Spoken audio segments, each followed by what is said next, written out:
Hello, welcome to another Daily Digest video. I'm Merriam. Today I am playing an Eldrazi deck, as is quite obvious by my hand. And it is a different flavor of Eldrazi deck. This one is trying to emerge. It has Distended, Mindbender, and Abundant Maw, I believe is the name of the one that drains it for 3. Yes, Abundant Maw. And it powers those cards out using Heartless Summoning, sort of an old Innistrad card that people tried to build around for a bit, often in Birthing Pod decks, actually. That never really came together. It's cool in this list because it makes both the creatures to emerge cheaper and what the creatures that you're trying to sacrifice to emerge, and the actual emerge cards themselves cheaper, so you get a really big payoff.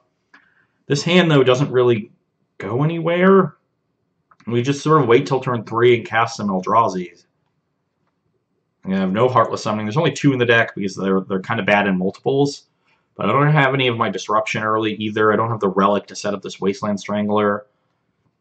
This hand would be fine against like a mid-range deck, kind of. It'd also be fine if I had an Eldrazi Temple. It's just so mediocre. I'm actually going to mulligan it. Modern is just not a format where you can dirtle. This hand, however, as long as we don't get a discard spell aimed our way on turn 1, we'll have turn 2 summoning, and we have Relic here, and then we can Eternal Scourge into Mindbender, and then use the Relic to exile the Scourge and recast it, and do all sorts of cool stuff. Kind of like another Eternal Scourge, to be honest, because we have the Relic, so I'll keep that on top. I guess it could be a liability if they have the discard spells. Maybe I'm supposed to bottom it.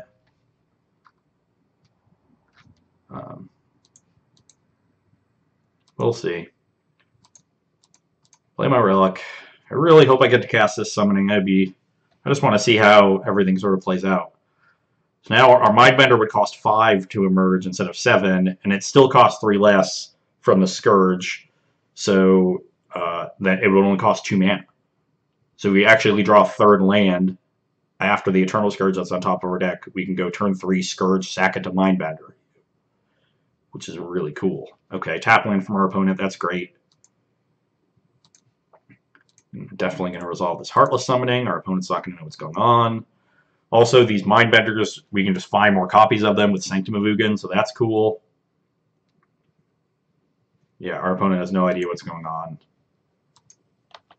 They're really happy, though. I'm happy, too. Don't worry.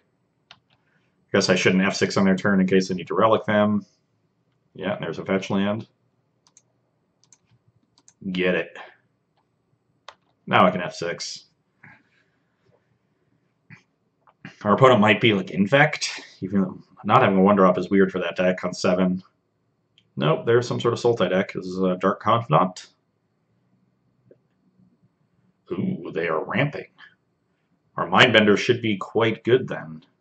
This takes any cards as long as they fall in CMC, so I can take a Primeval Titan if that's what they're doing. I didn't draw a 3rd land. Well, that's okay. We get to play 2 Eternal Scourges here. We're actually in an awkward spot not having a 2nd black source. None of our cost reducers affect colored mana, so we still can't cast Mindbender. We need a black source. Maybe I was supposed to bottom the Scourge, and then if that was the case, I didn't quite think about all the ramifications of that.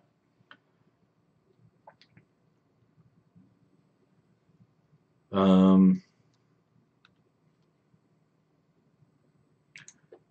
should have done this on my turn. I'm going to do it now. I thought about saving in case they had a removal spell on Scourge. I could exile them, but this Farseek might matter if they have Snapcaster. I could see a deck like this having 1 or 2 Snapcasters. They go like fetch land, snap my Farseek, then we get really punished.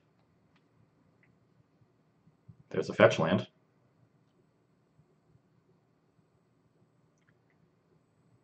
Oh no! Why? Why? It was gonna be so awesome! What a jerk. Now we need... Oh, we hit it. So I guess I'm getting really punished for keeping this Scourge. So I would have drawn the cavern on time, named Eldrazi, Played this for 1, Mindbended them, taken the Maelstrom Pulse, then Mindbend them again the next turn, threw a counterspell, sacked the Sanctum, find like Abundant Maw just to kill them, and everything would have been great. And now I'm just doing nothing. That's a tilt. I'm probably going to have to pop this Relic on end step to hope to hit land 4, because they're probably ramping to something sweet. But we'll name Eldrazi. I guess that's basically my fault, but my opponent's still a jerk. If they were really excited about the fun things that my deck does, they should have let me have my fun. Seems fair. I wish I could merge both of them.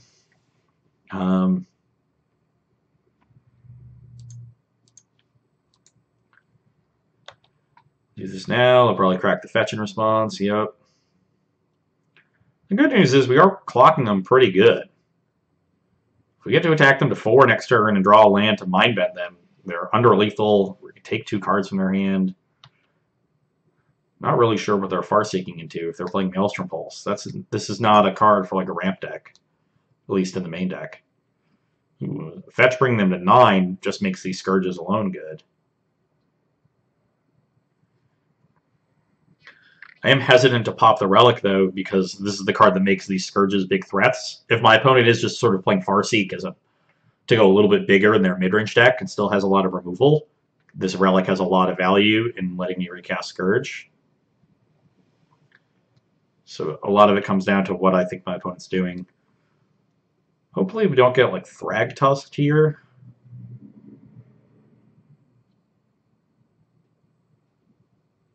Snapcaster Mage. Well, let's pop this Relic. Because I want to draw land anyway. And there it is.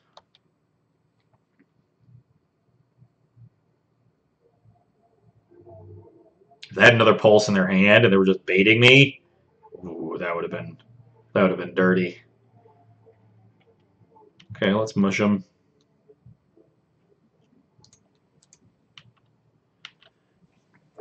So now I guess I do just, yeah. Now I'm definitely just popping the Sanctum immediately because I have a Temple. I'm just gonna get Abundant Maw, and that should kill them.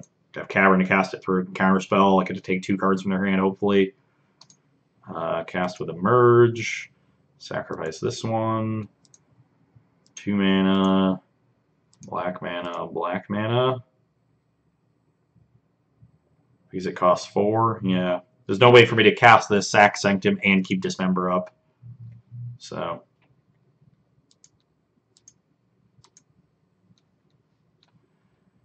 Let's put this on the stack first, so I get to see their hand before deciding to sack the Sanctum.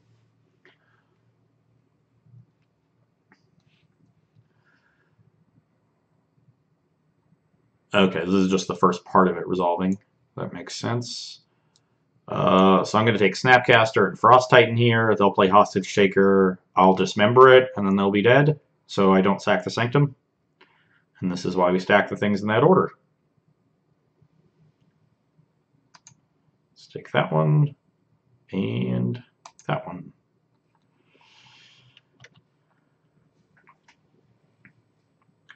Sacrifice Sanctum of Ugin. Well, yeah, there's no need to. I still have a Distended Mindbender in hand I can do it with.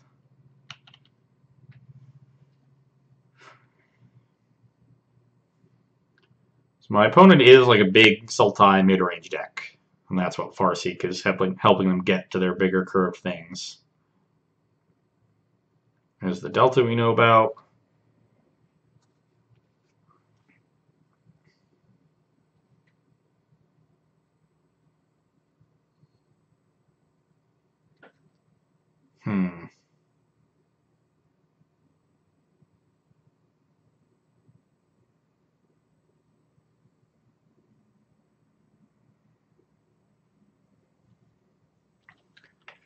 Whoa, did they draw a Cryptic Command? That'd be pretty good. Ooh, that's not a bad one. Okay, let's see what they have. So they've clearly drawn something good.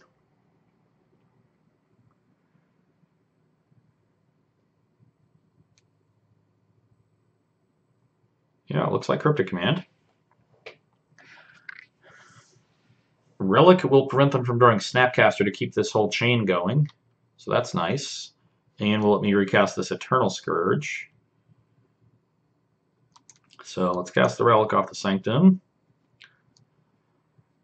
And I can cast the Scourge off of Temple Cavern and hold up Dismember with the Cliffs.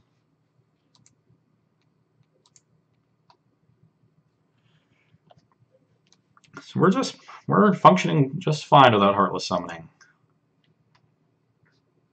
Now cast it. Make sure they can't counter it with whatever they drew off of Cryptic. And pass the turn. I'll probably crack this fetch.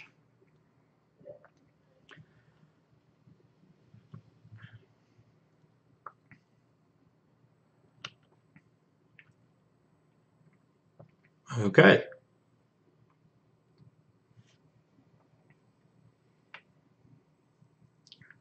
What do you got now? Anything? How about nothing? I drew another Cryptic Command. Okay.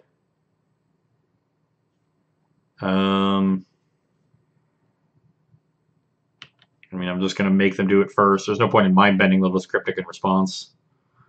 I'd rather them do this tapping now. Then I'll just mind-bend them, take whatever's in their hand. Yep.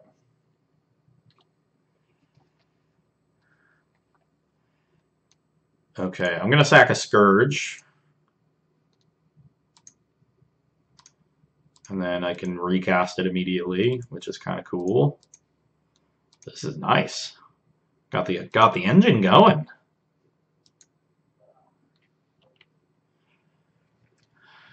Pulse of... Oh, wow, they drew a third Cryptic Command. Okay, well, we'll take the Pulse and the Cryptic.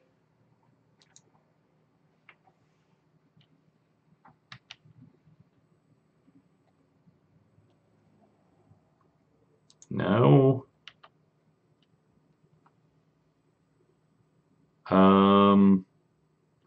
I guess now I don't want them casting whatever. Like if I recast the Scourge, they can Hostage Taker it and recast it with a land, but that's just not even good enough. So let's target me. Oh no, I can't recast this thing. Well, I guess I might as well do that. Yeah, I forgot I don't have the summoning anymore. It actually costs 3. All right. Now we just get to keep up Relic and Dismember.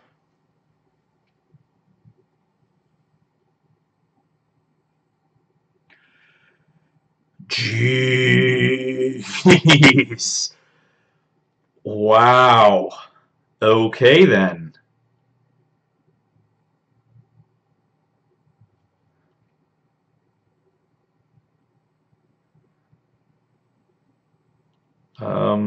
Yeah. Fine. Damnation it is. I'm not going to pop the Relic. I just don't need to.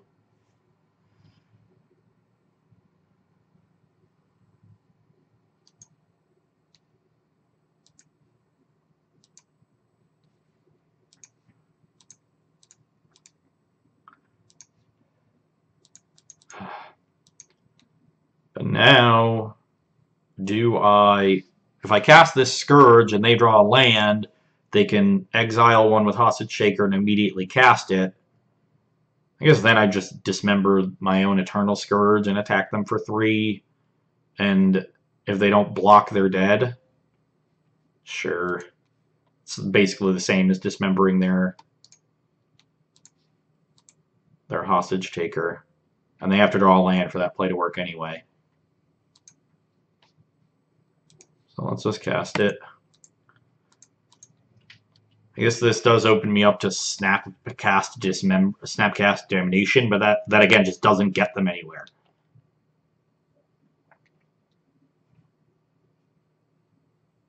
Okay, yeah, they drew Rampant Growth. So now they're dead.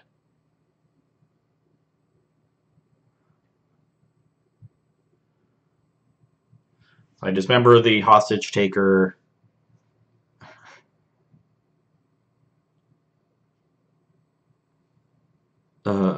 So that one, pay 4 life.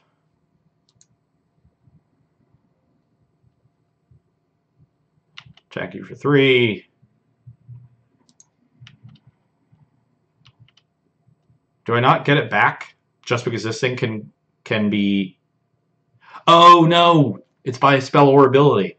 Yeah, so this guy they couldn't even cast it if they drew a land because when it gets targeted with a taker, it gets exiled. I forgot about that. So yeah, that just doesn't really match up well against Eternal Scourge. The question I have is whether or not I should show them Mindbender into Abundant Maw, because they might not play around Abundant Maw in game 2 or 3.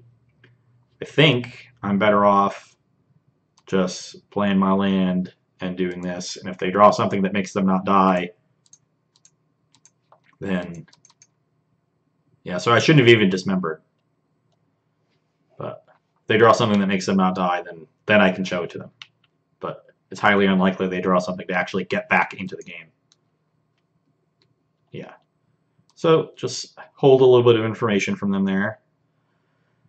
Oh, wow, was our sideboard not good in this matchup.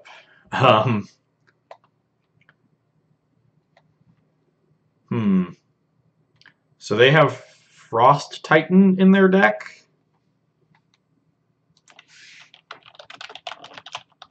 Frost Titan, does this trigger off abilities and spells?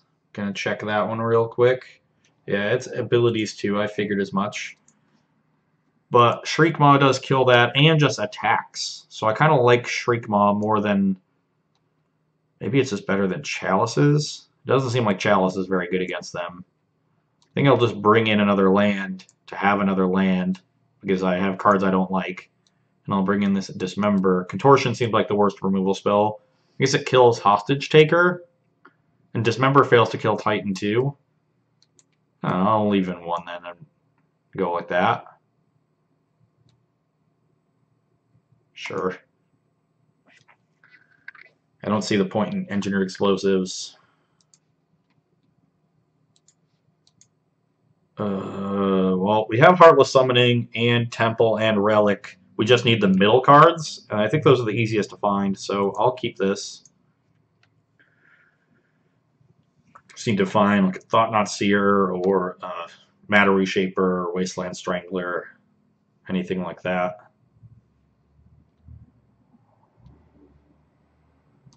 Okay, that is not it, but I can play a Relic.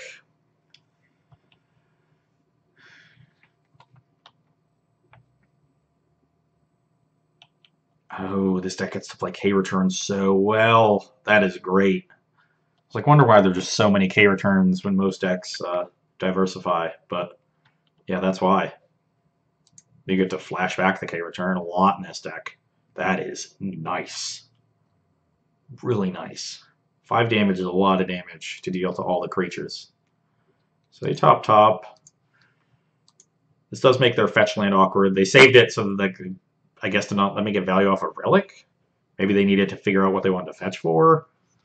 Or they ripped to the second land and they didn't want to thin their deck of them. But they can't crack that fetch for a while without messing up their draws. And there is a great turn 3 play.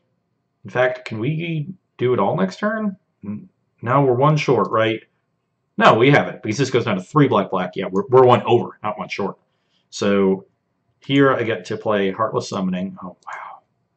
This is nice.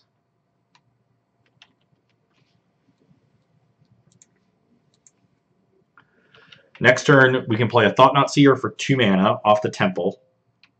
Take something from their hand, then sack it to the Mindbender and Mindbend them. And then the next turn, we get to Mindbend them again, sacking the Sanctum of Ugin. If we so choose.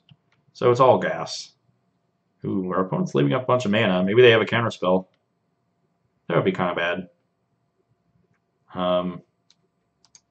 But Sure. We didn't play around Rune Snag here, but you know, if they Rune Snag me, so be it. Ooh.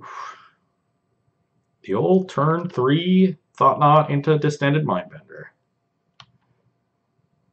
Are they killing this with the trigger on the stack? Because they know about, yeah, because they saw Mindbender, this would actually be really smart.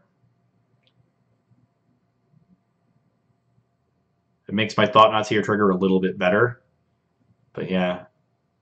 Okay, well that's good job on my opponent. I'll sack this one. They get to draw a card. Thing is, I'm not too far away from just hardcasting these Mindbenders.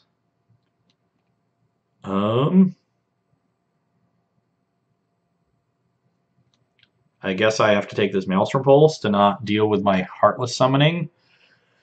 Cryptic Command is kind of annoying though, but they have a bunch of them.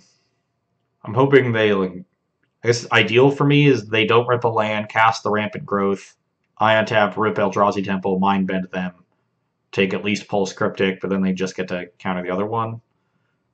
But yeah, definitely just going to try to keep my summoning around. I'm a land, Reliqueue. With this hand, I definitely need the summoning. My hand's so expensive.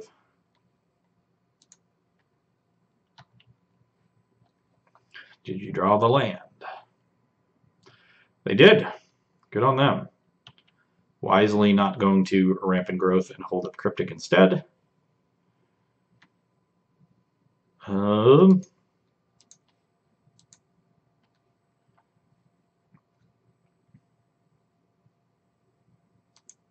I will just pass a turn.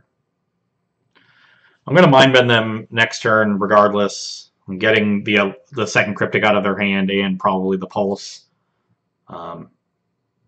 Is going to be worth it. Okay, no information there.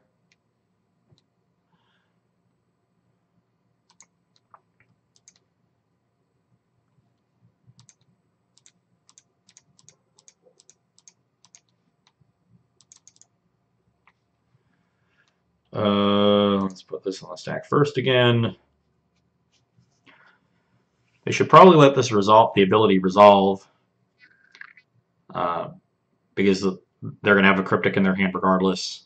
And if they want to draw a card, it gives them less information for the Mindbender. But black, I think, yeah, they just mistapped that.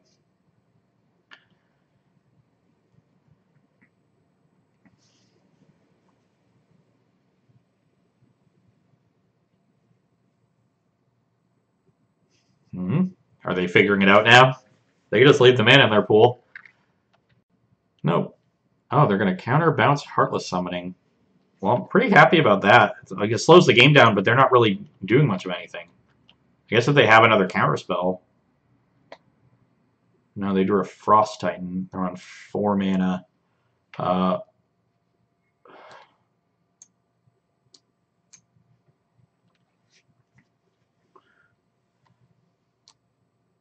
Oh, I screwed this up. I guess that's this creature or land. Well, I'm going to take Rampant Growth and Cryptic to stop them from getting to Frost Titan that quickly. I have Shriekmaw to deal with it anyway, so it's not that big of a deal, but I want some time. I might just take it with this other Mindbender before they are able to cast it. The Pulse is not very good because I have Relic in play, but I should have exiled the Cryptic with this on the stack still. I guess it doesn't much matter. But Rampant Growth and that one. I get to search for any colorless creature card. So next turn, if I find Matter Reshaper, next turn I play Heartless Summoning with these two, play Matter Reshaper off of one of these, and then get to cast Mindbender. Oh, but this won't be here. Yeah, so that screws me, right? Because I need this to tap for Eldrazi mana, and I need both of these to tap for black. And if one of them taps for Heartless Summoning, then I can't do it. So I would need to draw land to have everything work. And I'd rather just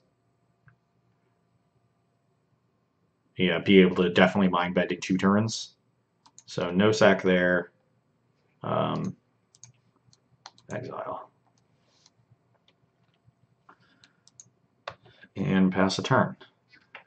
So this is gone, and this is gone, and this is gone, and they have a Frost Titan.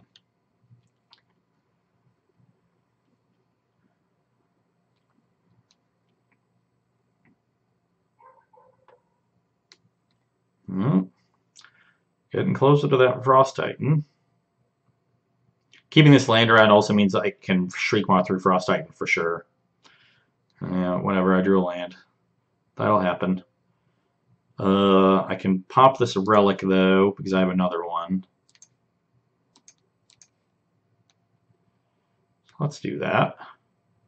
Ooh, Cavern of Souls. That is a nice one. Why don't we save that one?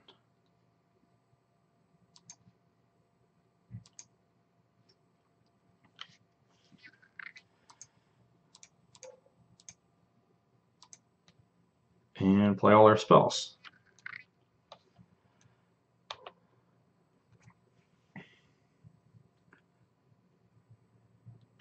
Now, if I'm one away from being able to. Oh, they ripped the land. I'm one away from being able to Shriekmaw and leave it in play against this Frost Titan, which is frustrating. But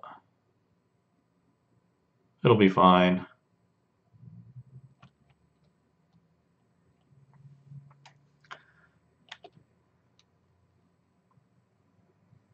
I guess I got a little punished for for not sacking this Sanctum. But let's evoke this.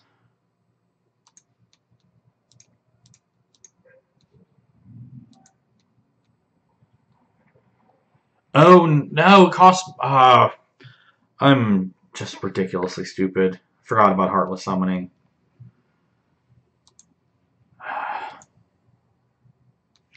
Okay, well, I cost myself a 2-1.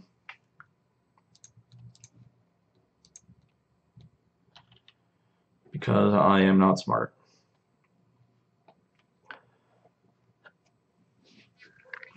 So if it doesn't come back to bite me, this Mindbender actually isn't that good right now because they just don't really have much of a hand. Yeah, if they brick this turn, they're just going to cast the Pulse in response anyway. Oh no, they can't because they just don't have anything in their graveyard. So I'm going to get the Pulse. So I'm not going to get the 6 life at least. So that's cool.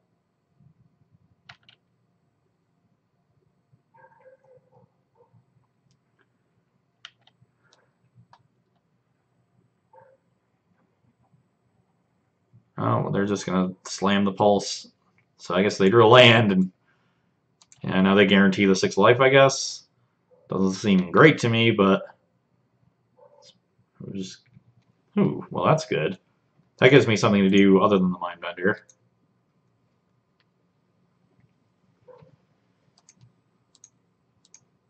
Just start casting these.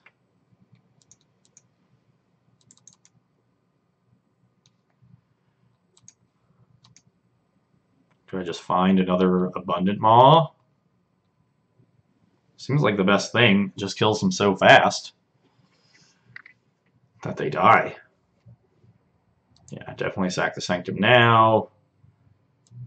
I guess I could get an Eternal Scourge just to have like a threat that lives through Damnation and be constantly pressuring them. It doesn't really affect my clock, so yeah, maybe that's. Oh, no, I can just get this one. This one seems difficult for them to beat, and I can cast it, right? 2, 5, 6, 7, 8 with the Cavern. Yeah, let's just find a new Ulamog, shall we? Let's just go straight to the end game.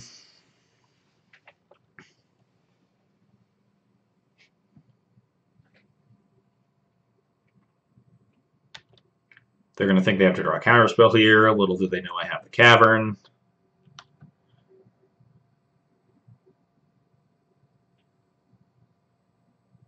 They have a Polluted Delta in their hand. Kind of hope they rip a counterspell just so I get to disappoint them. Attack first. And go upstairs. Eldrazi.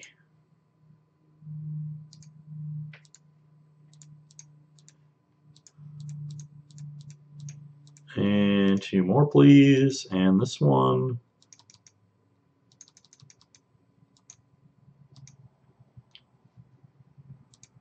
I guess I'll target green sources.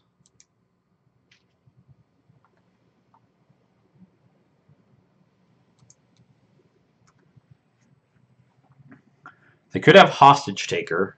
That would be a pretty big tilt.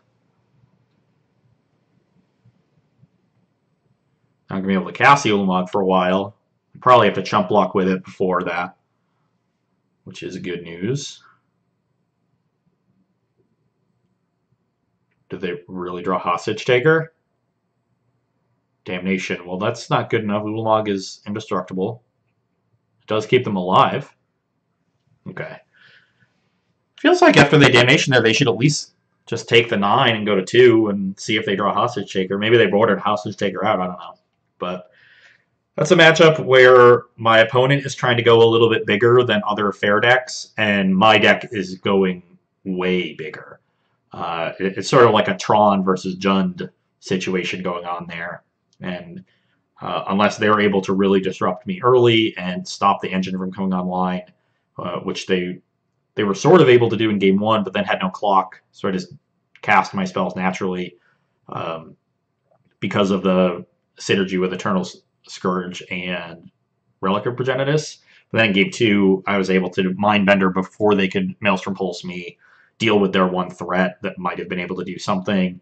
Frost Titan's actually really good against my deck, but I had the answer for it out of the sideboard, and then just cast giant things. And basically ended like a Tron deck ends by casting Ulamog. So, sweet deck. Heartless Summoning works really, really well. Getting the double discount because of a merge is super sweet and a good way to just make the card go from pretty good, like a 2-mana discount is still really steep. A 4-mana discount is just unbelievable. And I guess you can cast... What's the earliest you can cast Ulamog in that deck? I guess it's turn 4. You would be able to go turn 3 if you had... Oh, no, not turn 3. Yeah, it's turn 4 you can cast it. So, which I guess is the earliest Tron does too. So, cool looking deck. Hope you enjoyed watching it, and you can come back and see me on Monday. Bye.